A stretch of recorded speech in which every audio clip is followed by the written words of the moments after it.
كتابك بناوي حياة الصحابة أو كتابه كان دهلوية كتابك قبولي زور قوري ورقته العالم إسلامية ليش لعنوانه كان زور سرنجيت والرأيك يا شيء فرمي أو آفرتي أو كسي لمردن جاري كتر زندوب بويا وهاته سرزوي كإخوانيته قصة وداستاني آفرتي باسكا أفرمي لزماني بيغمبري خواه صلى الله عليه وآله وسلم گەنجێکی جوان وفاتی کرد ئەفەرمێ ئەتیادی وفاتی کرد شۆردیان کوفرنیان کرد دایاننا لە مزگەوتا چاوەڕێ ئەویانە کرد پێغەمبەری خوا صلی الله عليه وآله وسلم تەشریف بێن ئەفەرمێ لەم کاتەیە خەبەریان دا بە دایکی کە کوڕەکەت وفاتی کردو ئەڵێ ئافرەتێ بە پەرێشانی خۆی کرد بەناو مزگەوتە ئەڵێ وتی کوڕەکەم مرد وتیان ئەرە وەڵڵا مرد ئەوە مەیتەکەیەتی ئەڵێ سەری خستە سوجدە سەری بەرز نەکردەوە ئەڵێ کاتێکیان زانی ئەم کفنە جوڵە ئەم کەسە ئەڵێ سەریان کردەوە سەری دەرهێنا کفنەکەی کرد بە ئیزار و پێچای لە خۆیەوە دانیشت ئەڵێ لەم کاتە خەڵکە زۆر سەری سوڕما ئەڵێ پێغەمبەری خوا صلی الله عليه وسلم تەشریفی هێنا فەرمووی ئەوە چی بوو وتیان یا رسول الله صلی الله عليه وسلم والله نازانین ئەم کوڕە مرد شۆردمان کەفەرمان کرد ئەم ئێستاوە دایکی هاتووە سەری لە سوژدایەوە ئەم کوڕە هەستایەوە ئەڵێ وتی ئەمەت الله هەسا ئەڵێ ئافرەتەیە کەمێکی پێچ و سەری بەرز کردەوە لە خزمەت پێغەمبەری خوا صلی الله عليه وآله وسلم وەستا فەرمووی پێغەمبەری خوا صلی الله عليه وآله وسلم پێی فەرمووی چی دوود لە دوعاکانتە ئەڵێ وتی والله ئەی پێغەمبەری خوا صلی الله عليه وسلم نهێنیەکم هەبوو بەینی خۆم و خوا کەس نەیئەزانی ئەبەو نهێنیە دوعام کرد فەرمووی نهێنیەکە چی بوو وتی والله ئەی پێغەمبەری خوا صلی الله عليه وسلم تۆ ئەزانی من ئافرەتێکی مهاجرەم هیجرەتم کردووە بەخوا لە سوژدەکانمە هاوارم کرد خوایە من ئەو ئافرەتەم کە بە تەنها بەبێ مرد بەبێ کوڕ بەبێ برا بەبێ باوک بەبێ کەس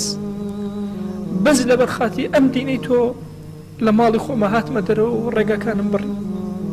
سەحرام گرتە بەر توونیم بوو برسیم بوو مانوو بووم کەوتم لە جێیە خەری بوو بمرم هەموو دقەیەک چاوەڕێ ئەوە مەکرد ها ئێستا مەلەکول مەوتیەت و کۆتایی بە حەیاتم دێ ئاگەم لە خۆم نەما بورامەوە کاتێکم زانی دۆڵچەیەکی سپی بەر دۆڵچەیەکی فێنک بەرسنگم ئەکرد ئەڵێ کاتێ دەسم هێنا سێرەکەم دۆڵچەیە ئاوی زۆر فێنکە کەمێکیم لێ خواردەوە ئەڵێ دۆڵچەکەیان لێ سندم هەستم کرد دۆڵچەکە بەرزە بێتەوە بەڵام ئەوەندە ماندوو بووم چاوم نەئەکرایەوە چاوم نەئەبینی ئەڵێ تۆزە ئاویان کرد بەسەرما چاوەکانم کرایەوە سێرەکەم دۆڵچەیەک لە ئاسمانەوە یەتە خوار دۆڵچەیەک لە ئاسمانەوە یەتە خوارەوە و ئەدا لەسەر سنگم کەمێکی لۆ ئەخۆمەوە لێم ئەسەنێتەوە بەرزە بێتەوە چەند جارێک ئەمە تاوەکو تێر ئاوم خواردەوە اینجا کەوتمەوە ڕێگا بەخوا ئەی پێغەمبەری خوا صلی الله عليه وآله وسلم کەس بەمەی نەزانیوە لەو ڕۆژەوە جارێک من توونیم نەبووە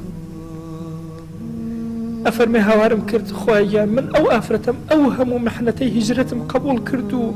زۆر بەلامەوە ئاسایی بوو مەرگم بەلایەوە ئاسایی بوو بەس بەخوا مەرگی کوڕەکەم بەلاوە قبول ناکرێ یا ئیلاهی زۆر پێی ناڕەحەتم ئەم موسیبەتە مەهێنە بەسەرما ئەفەرمێ کاتێکم زانی گاڵە لەناو خەڵکەوە دروست بوو ئیتر سوپاسی خوا مەکرد و شوکری خوا مەکرد کە سرم بەرز کردەوە دەنگی تۆم گوێ لێ بوو وتم با شوکرەکە ببڕم لەبەر حورمەتی پێغەمبەری خوا صلی الله عليه وآله وسلم هجرت ئەوەندە گەورەیە دەی لە فەرمایشتەکە ئەفەرمێ چی طبعا پێغەمبەری خوا صلی الله عليه وآله وسلم لەو ڕیوایەتە ئەفەرمێ فكذلك ادعوا ئەڵێ ئەو پیرەژنە چۆن دوعای کردەوە ئەوە دوعا بکەن یعنی کردەوە ساڵحەکانتان بەرزکەنەوە وەسیلەی کردەوەی ساڵح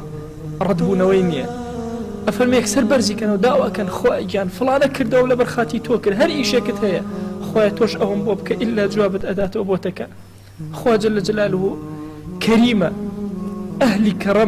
کەڕەم هەر شتێکی خۆتە باس کرد بە هەزاران قات ئەدەنەوە ناهێڕن کەس کەڕەم کا بەسەر ئەوانە ئیلا پاداشتی کەڕەم ئەدەنەوە بە دەقات و هەزار قات